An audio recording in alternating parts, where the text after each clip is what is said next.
right, so what we're going to show you right here is prep before you put the coating down. We've already prepped it. Now we're going to get it clean. And to get it clean, you want to vacuum the surface. You don't want to power wash it or get it wet or anything like that, or blow it or broom it even. You want to vacuum it. You want to, if you broom it, it goes in the air and you don't get it out. So you want to vacuum it. This is an old vacuum wand. It's actually my favorite one. It looks really old and beat up, but I love this wand because it sucks tight to the floor. They make them with roller wheels on it and all kinds of things. But so I'll show you. We'll vacuum it real quick, and then the other thing we're going to do is Xylene wipe it. And Xylene is a solvent. We sell it. You can get it at a hardware store or anywhere. You Xylene wipe it with a microfiber. So let me show you this really quick.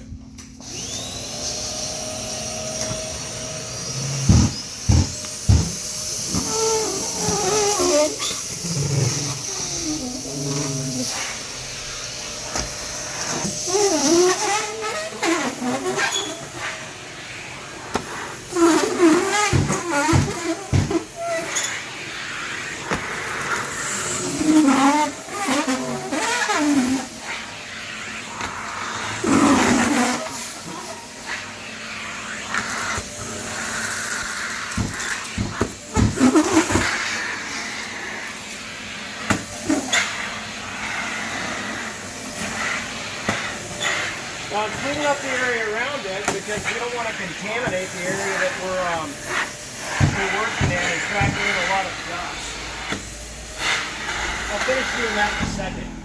The other thing you want to do really quickly is get underneath that wall, because when you're brushing or whatever, you're going to pull dirt from underneath that wall. So just also come through here.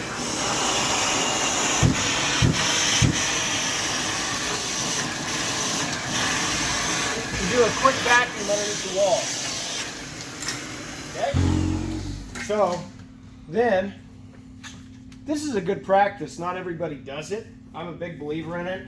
You don't want to use water. You don't never want to put water on the floor right before you're coating, because we're going to coat this here in a second and show everybody. So you want to use a solvent. You want to use typically Xylene. Denatured alcohol works fine too. So we just get it damp so it can pick up dust. Again, not everybody does this. I like doing it because it just makes it even cleaner. It picks up the fine dust. And you can see the Xylene, it's going to dry really quick. It's a solvent, so it dries quick. Another thing to do too, after you get it blown or vacuumed and Xylene wiped, it's still not a bad practice to just kind of take a leaf blower to the floor and get some other residual dust away from everything and wipe it down. But the main thing is you want it clean and dry. So the other thing, what we're doing is, Toby, let's show them the surface profile. And we've actually ground this thing and opened it up so well, it's somewhat hard to see. But here, let's come around to this angle. Switch angles for you. You can see it at this edge where we catch the light.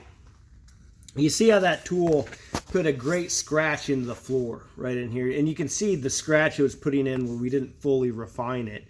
But that scratch, like this, is throughout this entire floor. That allows the coating product to properly bond to the floor. So again, we believe in dry grinding with a metal bond tool. If that is not available to you, a great practice would be to use our satellite padded super glue, which would be considered a secondary prep type method, but a lot of people don't have access to a grinder. All